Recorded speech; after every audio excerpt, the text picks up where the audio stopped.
Hello, it's very nice to be... And... you might as well be in London while you're being. A fantastic place. Cosmopolis. People from every corner of the earth, every creed, every religion, every culture come here to vomit in minicabs. Sometimes, you know, you might take it for granted, you see. You might get this notion that there's a better life for you elsewhere, because that's what happens to people. They get stressed out somewhere like this. They think, you know, we should, I don't know, go to the country, somewhere shire.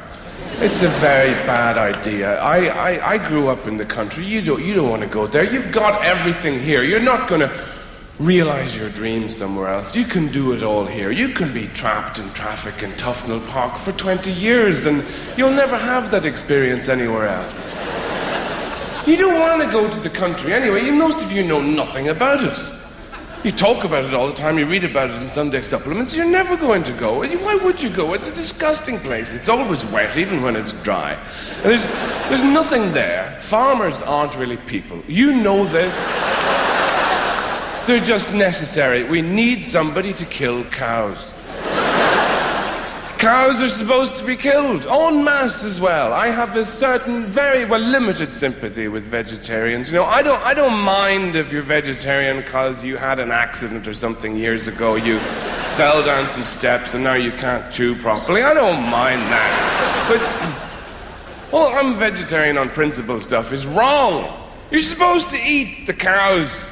They're big, lumbering, stupid things. They'd be everywhere if we didn't eat them. In the library and everything. Nobody actually wanted them originally, you know? They were just mid-conversation. They kept getting bumped into by these cretins going, I couldn't take it anymore. Give me a fucking fork. I'm going to deal with this. What people really want are squirrels, but they're too quick.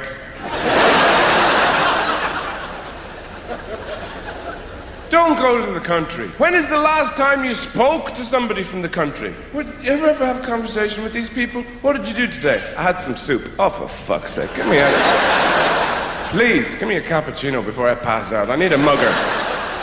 I need a healthy injection of cynicism right now. And of course these people are friendly. Of course they are. They talk to you. They haven't spoken to a real person in years. And they bring you into the house and they dry all your clothes even though you're not been in the rain or anything and offer you the local thing. You must try the local stuff. Don't eat it. You know why it's local? It's shit. That's why it's local.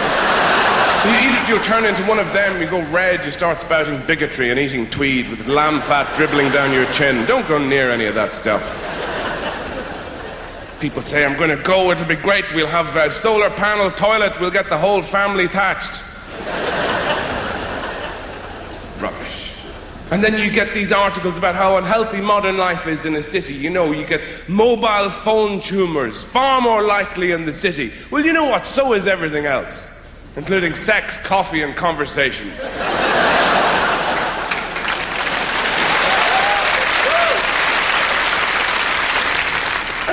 The conversations are totally different as well there. You're sophisticated people. You meet up every 9 months to have a coffee with somebody and bitch about your best friend who's not there.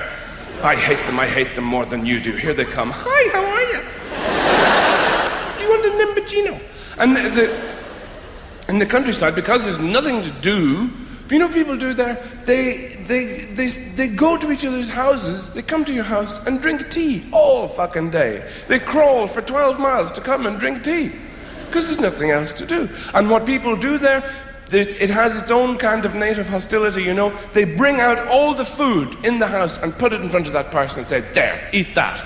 Because if you don't put on a good spread, you'll be ill-spoken of in the village. So people bring out 19 different kinds of potatoes, sheets of ham, waves of ham. You take a bite out of the middle, you save yourself the price of a poncho. They put it in front of that person, and they say, fucking eat that. And they stay there all day. Eat everything you have, drink everything you have, and they never know when to go. You know, they're not sophisticated. They sit there. You're there 1 o'clock in the morning with the grandfather clock between your pajamaed knees, staring at the motherfucker saying, please, go home. You end up saying terrible things. Look, we drank everything in the house. I don't think that minicab is coming. I know we had 8 or 9 bottles of wine and half a bottle of whiskey, but I think you should drive. I do. I will personally sellotape your hands to the wheel. Get in the fucking car. Go away from here, please. And then, there's the extreme version of that idea of escape. People think they'll emigrate, and that's it. The new life will be somewhere else, much better than here. I can't take it anymore. And where would you go? People fling themselves all over the planet. People end up in Australia. Why would anybody want to go there? What is the point of that country? I usually never leave the house, but we all went to Australia recently. The whole family. It was a ridiculous place. Located 3/4 of a mile from the surface of the sun.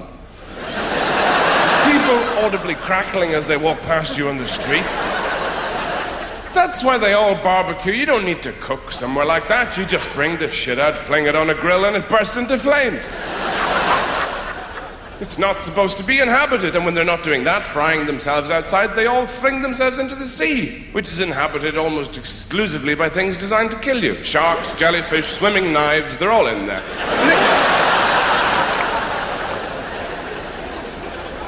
And then, where else? This is the new world, and the other part of the new world is America. People think that's got a lot of promise. Still, even though we're all a bit funny about Americans now, a bit. I think the reason that happened, all that bad feeling about America, is apart from everything that they've done, it's because American stupid people sound stupider than every other kind of stupid person. Some people are just thick, but you put up with them. But Americans are annoying when they're thick, because they say, well, if they're talking about one of those terrible incidents that happen every other day in America, they say, well, I was there, and the guy came in, and he had, like, a gun, and he was, like, shooting, and everybody else was totally dead. And it sounds a little divorced from reality somehow. So I think that's why there's this ill feeling about the place sometimes, because of everything the administration has done. It's like the really bad flatmate of the world. Oh, sorry, did I break all your shit? I didn't know it was yours. Yeah, I'll replace it sometime. With my stuff. And because it's the only remaining empire, of course. You had an empire once. Britain had a great empire. And impressively commandeered and sequestered from the rest of the world. With great style. You just marched in and said, you and you, fuck off, we're having tiffin.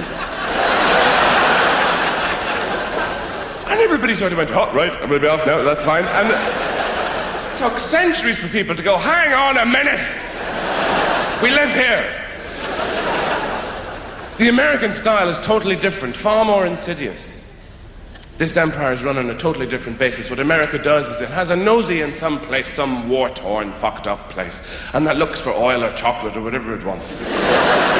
And all the indigenous people obviously get pissed off, and they begin to meet. They begin to foment. They ring each other up and say, you, Habuwa, let's meet and foment at 6 o'clock. In the local bombed-out cafe, they gather round and they say, what are we I'm doing a pan-global accent, okay? It saves time, because America gets around a lot of places. And this represents poverty. Hey, listen. Hi. Haguga, listen. What are we going to do about the fucking imperialistic Yankee big dog, huh? What are we going to do? They come in here, they look around, they take our stuff. What are we going to do? I'm talking to you. Put down the beans. Listen, what are we going to do?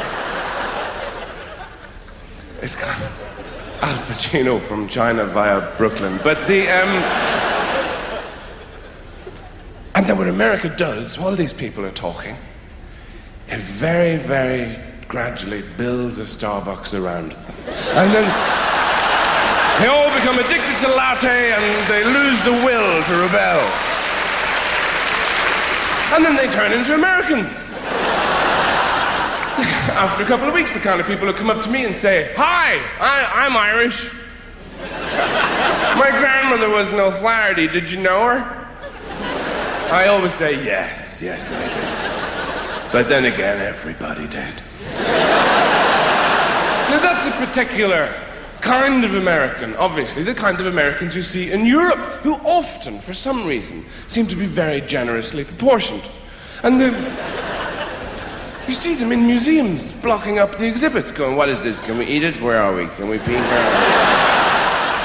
And yet, when you go to America, you see that it's a very, very, because it's so competitive and everything, people are ultra-fashionable and very thin, really. I think the Americans you see in Europe are all the ones who stay in their apartments, get food piped in, and then they're just shipped out to Europe. But the ones over there, you see these amazing-looking people. They don't look real at all, these incredibly exiguous women. You know those people who look like they can't support the weight of their own teeth in their head? Stalking in and out of fashionable restaurants. I don't know what they do in there. Maybe they just rub pesto on their legs or something. And you know, they look like they weigh as much as a photograph of themselves. And very fashion conscious. But people have this idea that it's still the promised land. You know, somewhere like California, which everything is fruitful and abundant. But Arnold Schwarzenegger is the governor of California. There's a perfectly ordinary English sentence. How did that happen? Do you know how that happened? Because I'll tell you. You know how he got into that position? He got there by lifting things.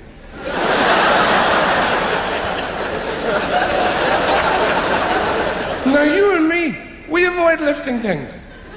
It's unpleasant. Especially heavy things.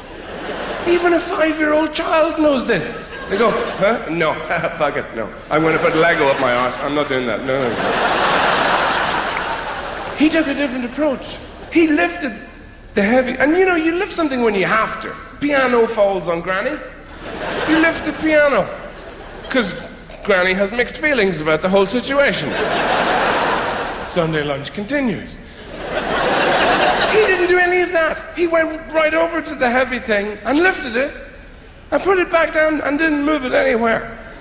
And then he lifted it again, hundreds of times, and said to the people who had stopped to observe this aberrant behavior, look how good I am at lifting the heavy thing in my underpants.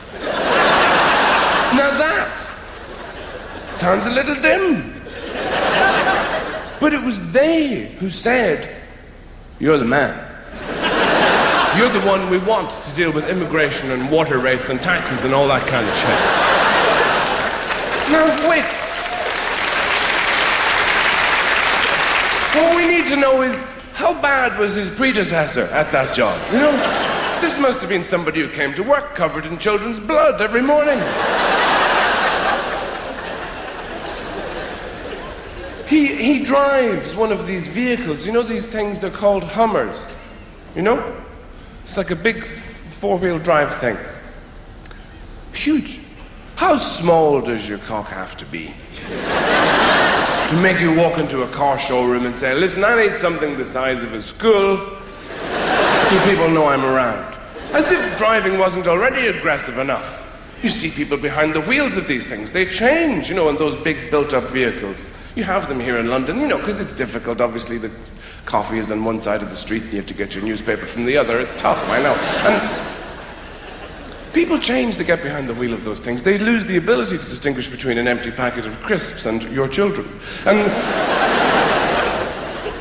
driving is incredibly aggressive. I started to learn recently. I don't know how to drive, and it's fairly pathetic, you know, because I'm 30, nearly 35. It's ridiculous. And then I started getting nervous because I can't swim either, and I thought, you know, what if I crash into a lake? I am fucked. But then you learn very, very quickly that it is mostly about swearing, actually. That's all you're doing, swearing in a box with wheels. Because you don't swear like that with any other activity in your day. You don't allow yourself. It's okay when you're driving for some reason. If somebody blocks you when you're walking, you positively Edwardian in your manners. You do this sheepish little smile together, and you step aside, and you both do it at the same time, and you go, oh, for goodness sake, what to do? Oh, dear me. Oh, we did it again. Do you believe it? I can't believe it. We should be on the stage. One more time, how did we ever get this far as a species? But for some reason, in a car, that becomes, you spoke, bucket! From, an 89-year-old church warden. Excuse me, I have something that'll clear up. It might take me with it, but, we'll see. All this aggression is terrible, actually. You see that everywhere. People have, you think you're mad at the other motorist in that case. Probably something else. It's probably something in your own past. Probably, I don't know, mad at your mother or something. That's why you find yourself as a 45-year-old person on the street shouting. There must be a story behind all those people you see mumbling on the street, having those intense conversations that look really, really significant, except nobody else is there.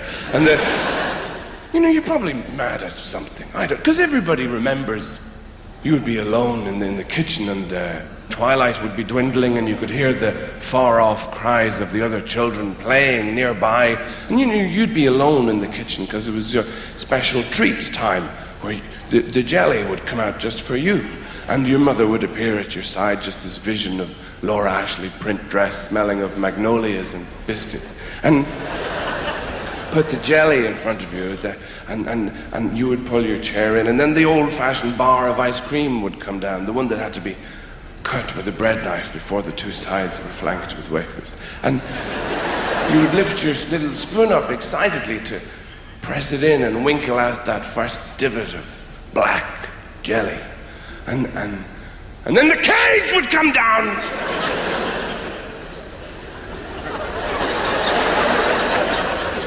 The cage with the Japanese fighting spiders inside. She would strike a match off her forearm and go and tell you to dance in the front room for money. And you never forget that shit, it never goes away. But this idea of the good life being elsewhere does possess people. And I suppose a lot of people now, because Europe is freed up and everything, people move within Germany. A lot of, within Europe, rather. I said Germany, but I meant Europe. I don't know why I said Germany, but loads of people did go to Germany, actually. Recently, for the World Cup. A lot of English people went over to make uninformed, prejudicial remarks about German people and Germany. Totally ignorant and bigoted. Know nothing about it, but they feel free to insult it. Because they're English and they're bigoted. And because Germany is a toilet. A truly dreadful place. Nobody ever has any reason to go there. It is a totally dreadful place. And that's just the way it is. Because if you're talking to, a modern... I went there. On the same weekend I went to Australia and California. And it's a... You see, the thing is, you're talking to a modern, nice, affable German person, and they're saying to you something like, well, it's a critical time now for Germany within Europe, also globally. Economically, we're pretty good, we have been better, but we're very vibrant in the theatre and arts and so on. All the time you listen to this, you're thinking, Hitler. There's a Hitler when you did the Hitler thing with Hitler. And Hitler came out and Hitler. And the people look like pork. You can't get away from that. They do. They look like pork scratchings on a towel. And you can't eat the food because you would have to complain about it, and that would mean speaking German. It's a disgusting language. Nobody should ever speak it. Even Hitler was vegetarian. That's how bad the food is. And you couldn't speak German because it's a horrible sound. It sounds like typewriters eating tinfoil being kicked down the stairs. And somebody is talking to you in German, they're saying, and you think, what is happening to you from behind? How can we make it stop? Please go away. Now that's not prejudice, that's just observation. And the thing is, English people are very bigoted, though, I find. I say that as a neutral Irish person. Ireland wasn't involved in the war at all. Ireland's reaction in the war was to go, what? There's a what on? Sorry, what? I'm not dressed. What is it? What? You want a what? You need to... what? What is it? A war? Oh, it's all over. Is it? Oh, we'll get... Yeah, what do you want? And not very useful. And But English people are quite prejudiced, I think. Because I've noticed this recently, because I have lots of English friends who are very dear to me, and I realized recently, when you're talking to an English person and you're from elsewhere, they share with you. They do a lovely thing when they're talking to you. They impersonate you as they're talking to you. Somebody says to me, "Do you want another drink then?" You know, in that English voice that suggests they're just about to die at any moment. "Do you want another drink?" I would. I'd love another drink. That'd be great. That'd be grand. Thank you. They do you. They go, "I would, yeah, that'd be great. That'd be great. That'd be lovely." What the fuck are you doing? Laughing, it's just funny because you're Irish and that, you know. Because that's still how Irish people are seen, as twinkly-eyed fuckers with a pig under their arm, high-stepping it around the world, going, "I'll paint your house now, but watch out, I might steal the ladder." Ho, ho, ho, ho. Which is only half true.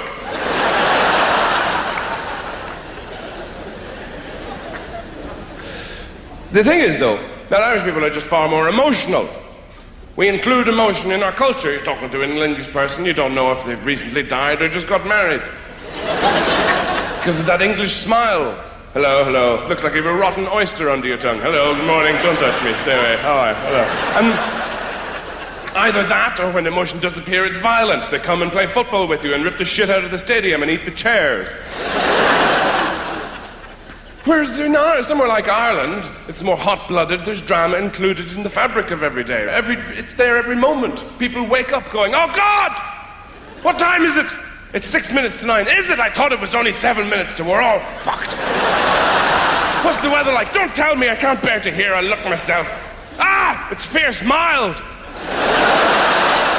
What are we having for breakfast? Are you going to do that thing again with the bread where you put it in the box and burn it? Whose trousers are these? Come on, we'll both try them at once and see who wins." It's just much more emotional at all times, for no real reason. And I think sometimes I'd love to be like you, cool and calm and unemotional, Protestant in short. It's a fantastic religion. It makes absolutely no demands upon you at all, which is why it's not a great religion. All great religions are built on shame. You don't have any of that if you're Protestant. You go to the church, you sing a few hymns, have a cup of tea, everybody goes home and has a wank. You see, you have the freedom of mind to walk into a room and see a plate of biscuits, say. And you look at them and you think, "Well, there's a plate of biscuits. I might have a biscuit, I might not, I might have one later. I might put it in my pocket and give it to somebody else. I don't really mind, it's just a biggie." It's not like that if you're Catholic. You walk in the room, you see the plate of biscuits, there could be other things going on in the room. The room could be on fire. It could be full of naked clowns killing each other with crossbows. This doesn't matter to you because all you see is the plate of biscuits. Because you think, "Oh no, I'm going to eat them. I know I am. I'm going to eat them. I'm going to eat them all. Oh no, I know I am. I'm even walking towards them. I wasn't aware of that, but I am now. I've actually started to eat the biscuits. Help me, help me. Oh, they're delicious. Oh, the shame, the shame, the shame. Oh, I can't tell which is nicer, the biscuit or the shame. It's a child's biscuit, that's perfect. I don't deserve a grown-up one with dark chocolate on it. Oh, they're so nice, now they're all gone. The shame, that's all I've got left. Nothing can make me feel better now, except cocaine." On and on and on. And yet, people still turn to Jesus. You will notice, though, that the kind of people who turn to Jesus tend to be the sort of people who haven't done that well with everybody else. Like the people who are here, for instance. They say to themselves, "Well, I can't get it right in this lifetime, but in the next life, it'll be right. In the spiritual afterlife." Which makes no sense at all, really. It's your choice, of course, if you want to believe all this, but why would you want a spiritual afterlife? Surely you should sort your spirit out now while you're here. The spirit is what is challenged. The spirit is what suffers all the knocks. The spirit is the thing you've got to master. If you are going to have an afterlife, why not just have a physical afterlife? Just come back as a tentacle and a set of lips looking for huge lumps of chocolate to fuck. It'd be much more, reasonable. Because the fact is, you prop yourself up with your compulsions all the time. I'm quite a compulsive person. I only worked this out recently. I'm compulsive, but I'm also very indecisive. I don't know what I want, but I know that I want it now. And I thought for ages, everybody was like this. I thought everybody woke up a couple of mornings a week in the shower with Marmite clotted handcuffs, but apparently not. There are sensible choices, obviously. I don't take loads of drugs, because this is tedious. Everything becomes too routine. You take the drugs, you stay there for 9 hours going, and you run out of, and you have to go and buy more. It's just this endless cycle of repetition. I don't get it. And, you can get addicted to all sorts of things, except fruit. But Jesus isn't a very good role model for children, I don't think. They'd be far better off with somebody who's less whiny. He did complain an awful lot, Jesus. Oh, nails, oh, vinegar. You're the Messiah. Get on with it. Would you stop? Batman is a far more useful role model for children. He was orphaned as well. He didn't moan about it.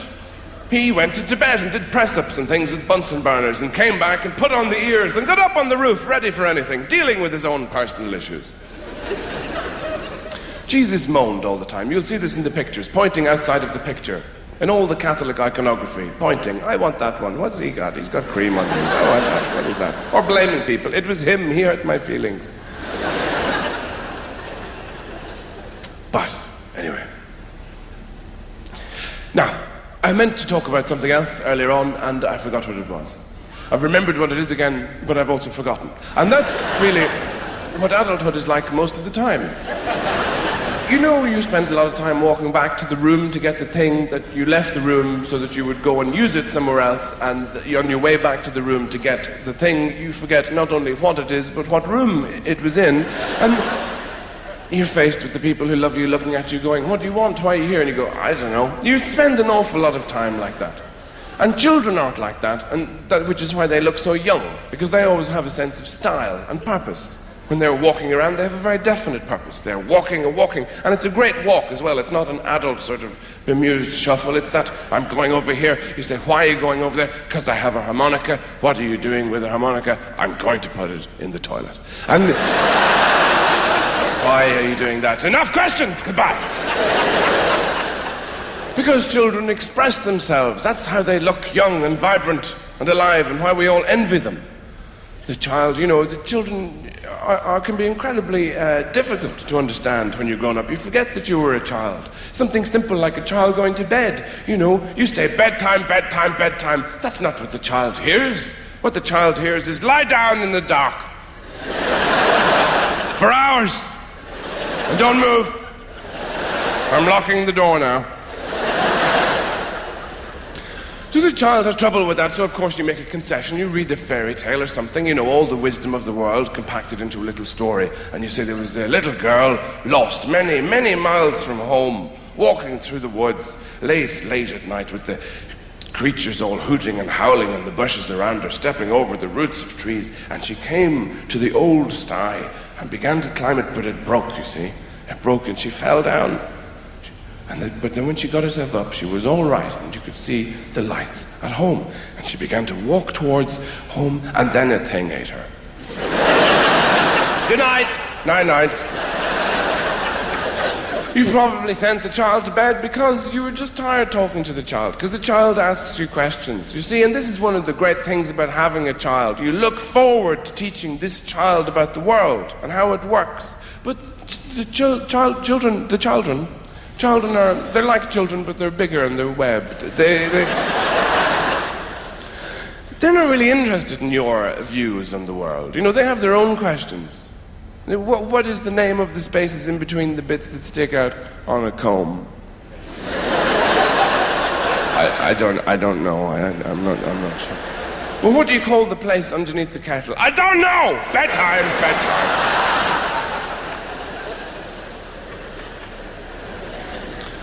But it's difficult. Children sleep in your bed.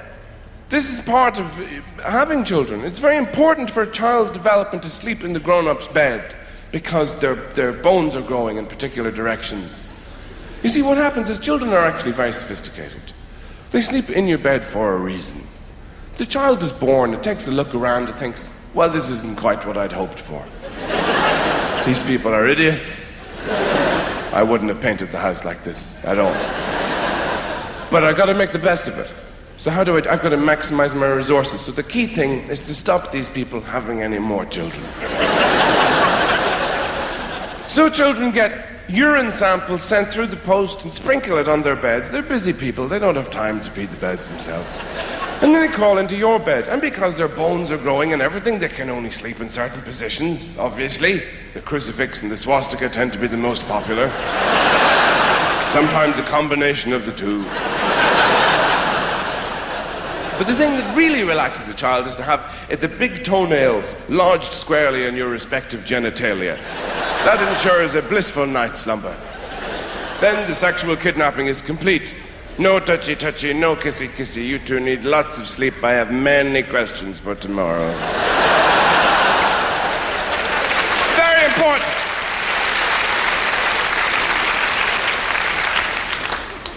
But you lose so much of that natural, human panache that children have. No, you tell the child to go to bed, and it puts that against what it wants to do, and synthesizes, and says, I hate you.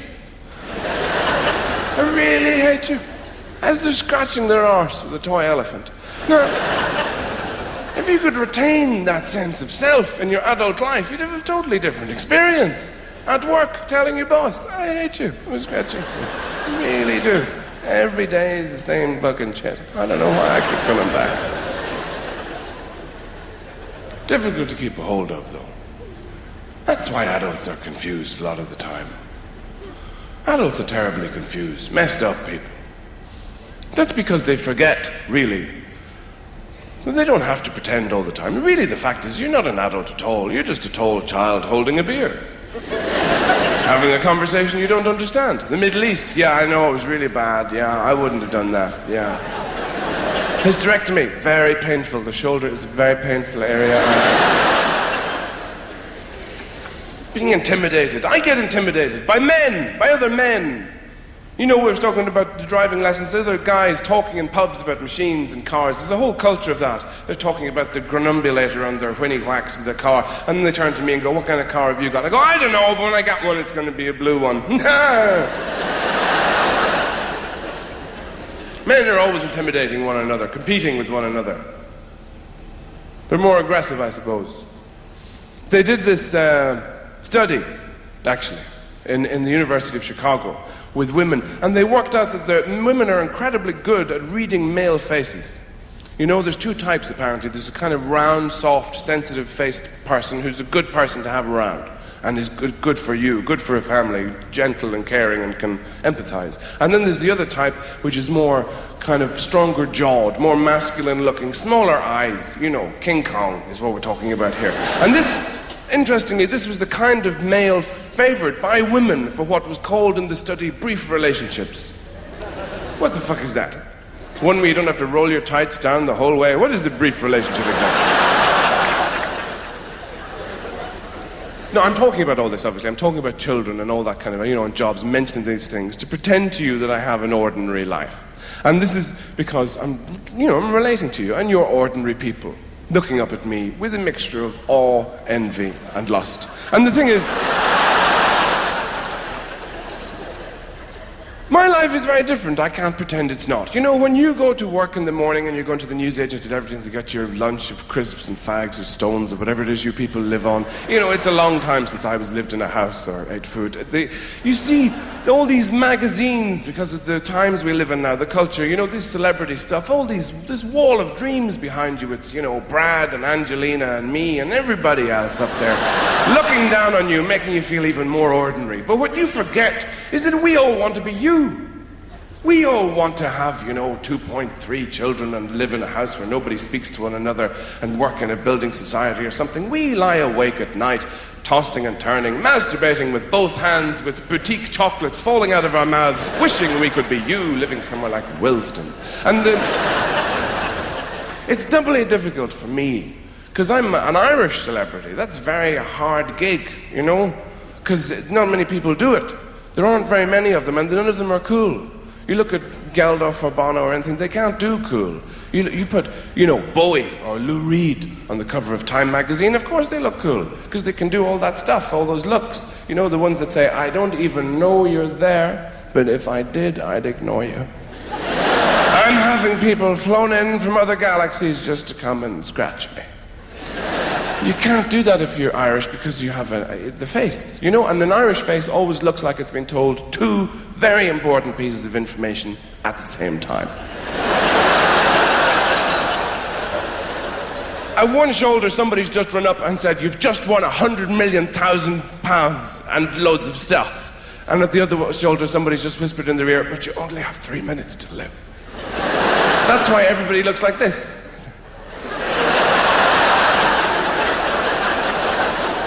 Oh, the politicians and everybody you see on television always look like they're just about to pull a ham sandwich out of their pocket.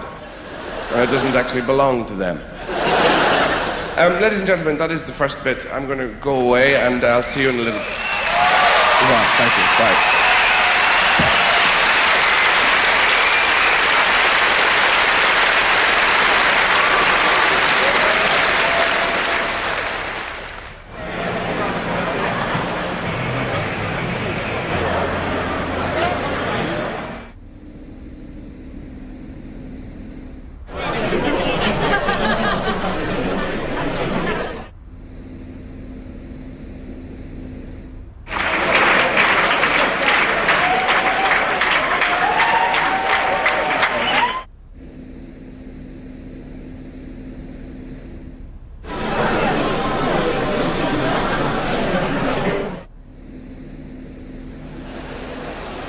Ladies and gentlemen, please, welcome back to the stage, Moran.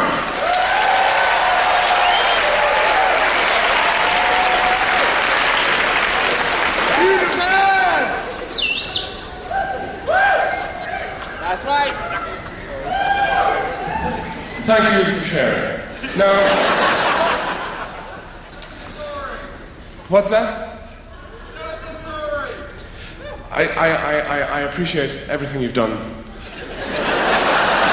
I loved your early work. I think it's only getting better. So I was talking about something, and then I stopped. And you agreed, we left it there. But now the thing is, to get to it, what I really meant to say was, you probably all went and got a drink and everything in the interval, and, were propulsed along by your own needs, having them filled, which is what we do.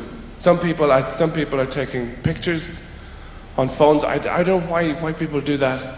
It's very weird. Everybody does that now. We all take pictures. You do the same with holiday photos. You record something to look back on it, even though you're not really there when you're taking the picture because you're too busy recording it. So you're retrospectively going to look back on where you weren't and tell yourself you had a good time. But that's what holiday photos are, aren't they? You go away, you come back, you say, look, you show your friends, look, it's us. I know. Yeah, but look, we're eating hummus. What a transformation. I hope you enjoyed yourselves. Because that's what you're telling yourself, it's your reward to go away. It's still that time of year people are going away. You can't really enjoy it. It's very hard anyway. There's only one airline servicing the world now, Air Denial, where everybody gets on and they pretend they're in a cafe. They're trying to shut out the one thought that has actually kidnapped their mind, which is, we're all going to die. You pretend you're in a cafe, and that's what the people are there who work on the planes are supposed to support you in this fantasy, because they come along and they say, would you like red or white wine with your piece of vulcanized lizard's cock from the moon? How about an extra bread roll there to dip in your otter vomit pate? And you're going, red or white wine? What are you going to have, darling? I don't know. What are you going to have? All to shut out the one thought which is in your mind, which is, we're going to die, we're all going to die, we're all going to die right now. The plane is made of metal, the wings are made of metal, we're all eating, and I'm the only non-terrorist aboard. We're all going to die. And the only enjoyable bit, actually, about being up there is if you have a family, if you're with your children and you get to see the young person you used to be sitting a few rows ahead of you who always oblige you by turning around and giving you that scowling look because your child reacting to air pressure is expressing themselves by going "Maggie, Maggie, blah!" and they look around disapprovingly as though you're going to clock that look and go, oh sorry, I'll slit their throat. And after all, you paid for business and you're a busy, busy guy, aren't you?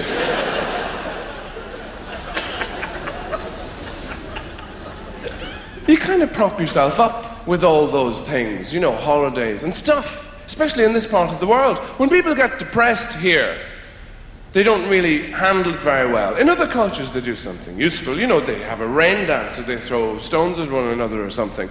But here, when people get pissed off, they go, I can't carry on, I don't understand my life anymore, I don't know what I'm doing, I can't fucking handle it, I can't deal with anything, including these cornflakes, I just don't know what's going on. I can't do it. Fuck it, I'll buy a CD.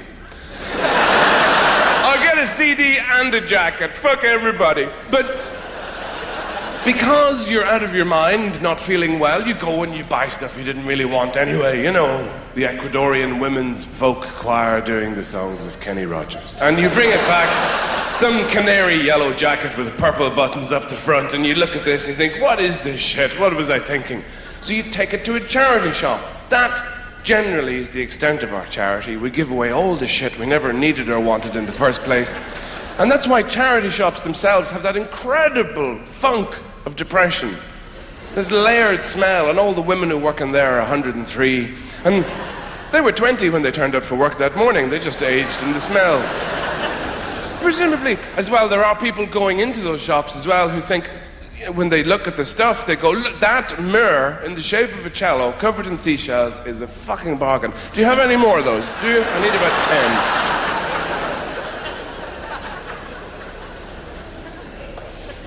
So, what takes you out of that? What will get you away from all that? All the interiority you don't need. But children are very good, actually, for that. Teaching you about the world. Peeing on you. It's hard to feel sorry for yourself and your past if you wake up with somebody sitting on your face saying,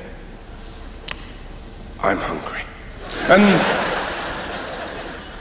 But you know, women are more supportive of one another around children. If a woman gets pregnant, you know, other women pitch in and they sort of talk about it, and it's far more useful. You know, when men are about to have a child, if they have young male single friends, they're not so good. You know this. You know, your male friends arrive and they stand there and they look at you and they come and see the baby and they don't really know how to deal with it. You know, they don't get it, because they go, well, I'm here, you know, your house is a medley of disgusting smells, there's nothing to eat, everybody's wearing bathrobes, there's no bar, I can't fuck anybody, why am I here?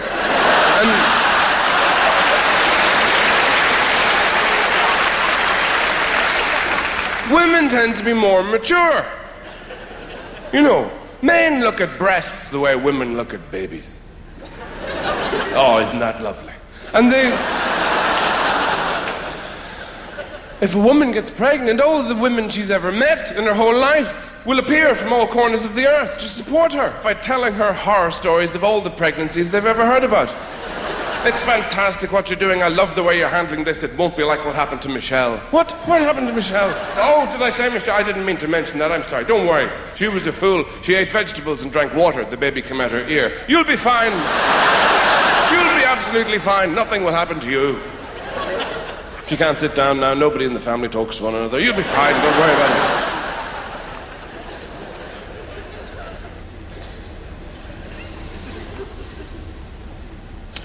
Men remain envious of women, despite what women think. Men would like to be female sometimes. To understand things more, to have access, to have the freedom to ask these questions that women say every day. Why did you put the towel? The wet towel on the bathroom floor. Well, you left it there. Why did you do that? Well, me and the guys were talking about it over a period of weeks. You know, in the bunker. And we figured that was the best place for it. It wouldn't work in the kitchen.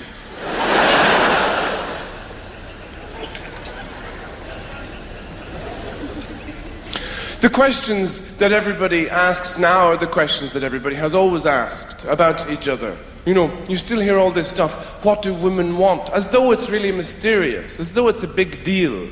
All a woman wants is what anybody wants. You know, friendship and companionship and respect and a certain amount of leadership with submission and a kind of cooperation at all times and a preemptive empathy and, you know, general telepathy. It's no big deal, is it? And then when the same questions are asked of men, what is it that men want? You're always told that it's really very simple. You know, it's something like lingerie. Now, historically, there hasn't been a big demand for male lingerie from women because there's a limited amount you can do with male genitalia. There's a limited amount you can do with anything that looks like it's hanging out of the side of a shark's mouth. And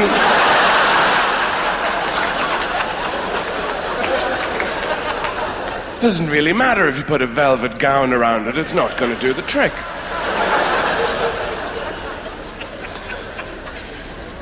We're told that this is what men want, lingerie, you know, for women to look like cakes. It's not enough that you want to be with me and love me, you must first be a French fancy. And now women don't want that. Traditionally, women have been attracted to uniforms. So it's not difficult to know what women want. Fascists, that's really what they're all after. Say what you like about Nazi Germany. They turned heads. Everywhere those stormtroopers went, check him out before he kills us. That happened a lot.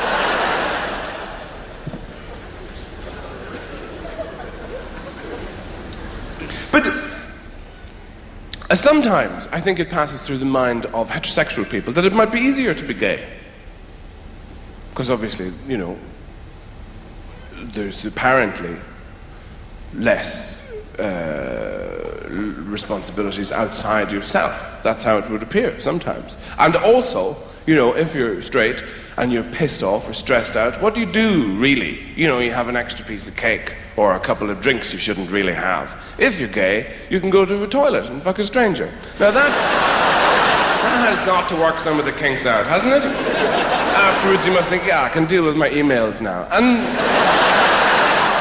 But because of that, then you get straight people disparaging gay relationships and saying, well, they can't be meaningful, you know, if you met in a latrine. But most heterosexual people in this country and around the world meet each other and get together with one another when they're totally, totally drunk. Smashed out of their minds, they could not spell their own face. And they go home with that person. You might spend months with that person, or a year, or you might have a family. This is what happens. This is how you meet. But you wouldn't buy a toaster when you're drunk. Because that's too important. It's got to be crispy in just the right way, hasn't it? I think that's why you see couples sitting with their new babies outside cafes and so on, drinking tea, looking at one another, looking to the pram, looking into the middle distance and back to one another, because they're thinking, oh, what the fuck happened? I just thought we were going to have a few drinks. Who's this guy?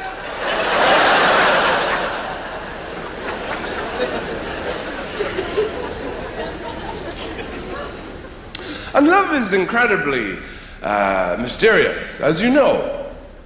And it's still the thing that troubles most people for a lot of their lives until they work it out, and which you may do eventually. You hear the conversations in the restaurants, the lovers speaking to one another, and it never really changes. People compete with one another as they're telling each other that they love each other. I love you. I love you. Yeah, but I really love you. I mean, I love you. I love pencils you have sucked and thrown away 20 years ago. I love your eyebrows and your ancestry and everything about you. Just eat your food and let me love you. Don't speak. And they don't know, of course, at the time that dialogue is just from a very bad science fiction film written by nature. Really what they're saying to one another is, the race must continue. The race must continue. My vidudium is pointing at your thrunungulator. The race must continue. And if they don't handle it properly, you see them 40 years later, the same people, in the same restaurant, if you have the time. You go there and you see them and they communicate in a different way now, in middle age. In some cultures it's called silence. Unless I'm missing something and they're saying a lot with the fork hitting the plate. And if their eyes do meet this time, it's not intimacy, it's embarrassment. The man makes that noise as he chomps his chop. In his throat, a kind of horrible sound, this sounds like a Balkan curse. And the woman has her own noise of disquiet there. And she's spearing her salad, like sounds like a dove having a dump. And then they go home to the bed they've sheared. When you shear a bed, it's a difficult process. When you go home, I had a couple of drinks and the bed's all woolly. And you have to get the clippers out. Here we go again. Don't move. And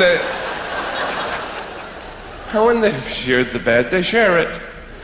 And they get in. And they have real intimacy, which takes years to achieve.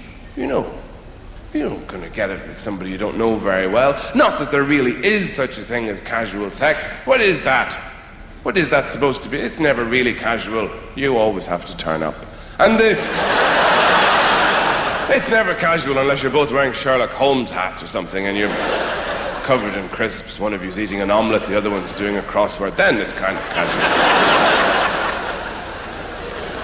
I'm talking about real intimacy, where people don't mess around with all that manipulating the phrase, I love you. People, you get this all the time. I love you, I love you, I love you, I love you. Bake me a cake or go away. Children can master those 3 words. What do you want for breakfast, darling? I want sugar fried in honey. No, you're having fruit, bread, wholesome things like that. I love you, Daddy. I love you too. Sugar, you say. I'll be right back. It's just hard to like certain foods. Look at this. I'm trying to addict myself to it. It doesn't work for me. Fruit. It's just God showing off. Look at all the colors I know. Horrible stuff. When somebody comes to your house for dinner or the weekend or something, and they don't bring a bottle of wine or some chocolates or biscuits or something, you bitch about that person when they leave. You say, mean motherfucker, didn't bring anything. You never hear anybody say they didn't bring any fruit. Not a single melon. We had them for 3 weeks. I didn't see a grape. Nobody likes it. That's why they put mirrors around it in supermarkets. You catch sight of yourself and you think, fuck it, I'm dying, I better eat some of this.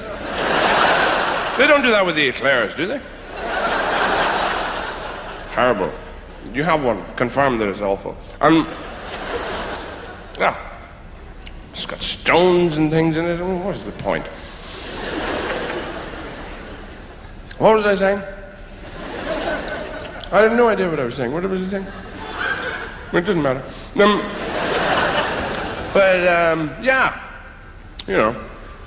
It takes ages as well. It goes on and on and on. Now,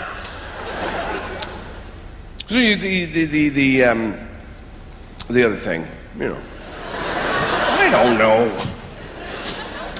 Yes, intimacy and what is real and what is not.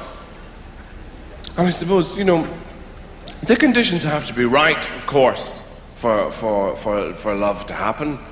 It is much more difficult to be female. I grant you that, because the body's more complicated. If you're born a woman, all these things happen to you. You're a baby, then a child, then a girl, then a girl, woman, and all these things are going on. It's this constant opera where the masks keep falling to the floor throughout your life. Who am I? I don't know. Watch out, I'm fucking nuts. And then, if you're a male, you're born, you have a finger up your nose and the other hand on your dick, and you get taller. And that is really it.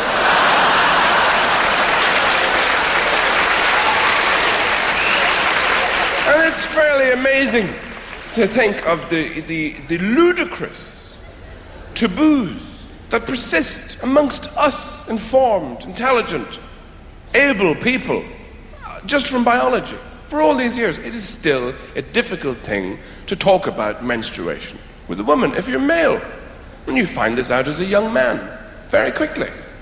Because you're talking to somebody and you're saying, listen, I agree with everything you're carving on the kitchen table. I do. I really, really do. But do you think it's possible that you may feel this way, perhaps, because of your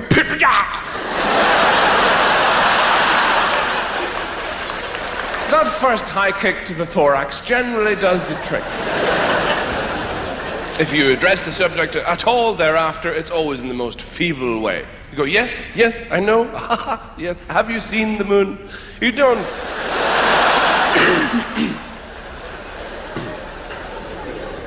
And we're told, and it's traditional, that things have to be just right for a woman, for certain exchanges and acts to happen between you. If you care about somebody, really properly care, it has to be just right, you know. And we're told that men don't need very much, they just appear. All circumstances are fine for any sensitive occasion.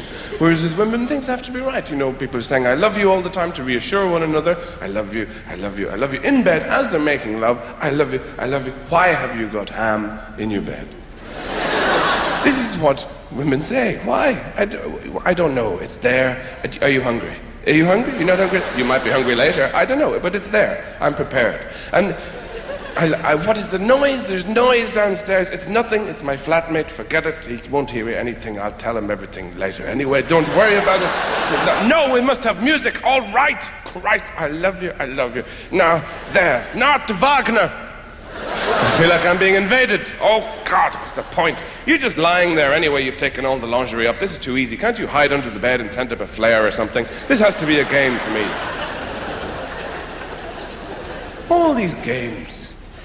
All the fear.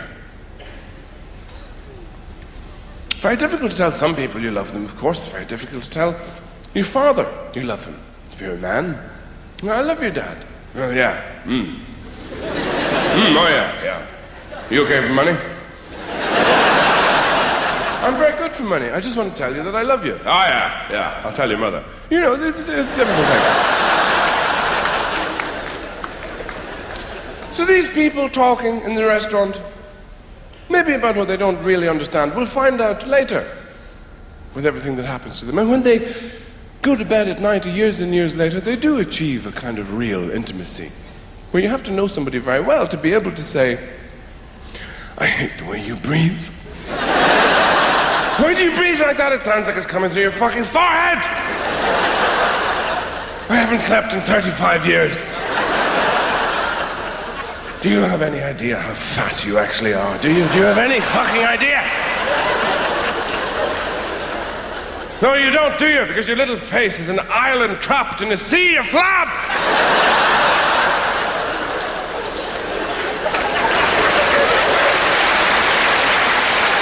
I would stab you to death, but I can't afford to take the 2 weeks off work.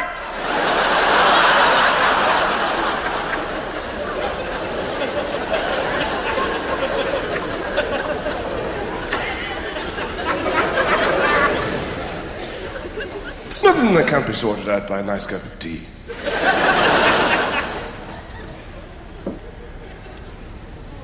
But it is difficult. It is, of course,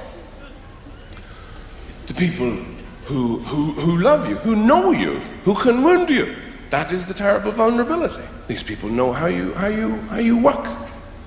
You can take all kinds of abuse from strangers or people at work or people on the street. Doesn't matter. You brush it all off. But you don't have to get rage or obscenity from somebody who knows you. They just have to say the right thing at the right time. Your nose hair, which is grey, is in my eye. That'll do it. We are all very woundable. We all want a certain treatment. You want to hear things said in a certain way. I heard a terrible story. I didn't even I didn't think this kind of thing happened, but this happened. This guy knows a guy, it happened. The guy I know knows another guy. It happened to him. I'm very well connected. And he told me this man was in bed with his person, and they were making love, and she actually called out the wrong name. I didn't think that could happen. She called out the wrong name, and when I heard that I thought, how would you ever recover from something like that? You would be destroyed. But then I realized, it wouldn't even have to be the wrong name. Somebody could just say your name in the wrong way. Because everybody wants to hear, oh, John. But you don't want to hear, John. Or, John?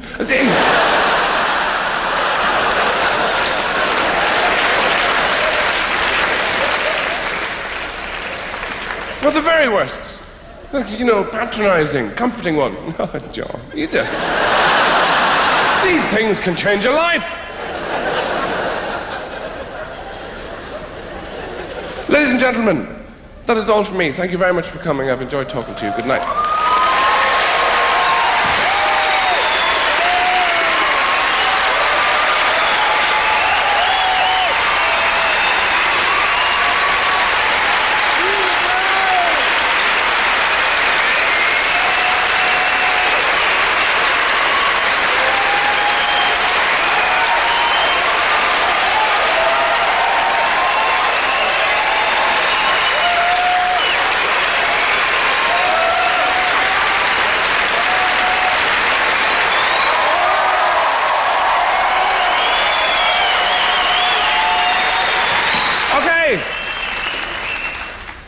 Quickly, because you've got to go.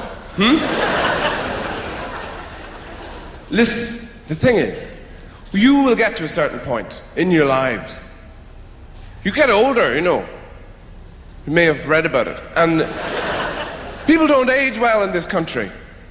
You look at them, you see continental people, tourists that come around, the people who are bicycling around in their red and yellow cagoules pointing at cathedrals. Springy, white hair and rimless, lensless, glassless spectacles, having a wonderful time, living on yogurt, going home and having sex, even though they're 8,300 years old. It doesn't happen like that here in Britain and Ireland. You see people aging, it's all wrong. They're wearing brown, they're at bus stops, they bend over, holding half a tin of cat food in a plastic bag, talking about the weather they haven't seen in the last 15 years. Mumbling rubbish, getting closer to the grave so they don't have that far to jump when it actually opens up. Denying their vitality. That's not the way we should age. You should be as alive as you can until you're totally dead. In all respects, in every sphere. It is, I think you see, this is a popular movement. It is, of course, dangerous. You have to take advice. You can't be gung-ho about it. If you're going to make love to somebody and you're very, very old and they're very, very old, you have to be sensible. It is, I hate to use the word lube, but I just have. You have to pretend you're swimming the channel. Look, you change. Your body changes. It's a tinderbox down there. It would be a terrible way to be found the next morning, 2 charred skeletons, still smouldering in the wheelbarrow position. Nobody wants to be remembered like that. You want to be remembered with affection and dignity. You might have to think about what you're going to say. You might have to say something quite good. You probably won't. You'll say something rubbish. Like, do you think this is off? They'll be the last words you'll ever say. Or worse, hey everybody, watch this.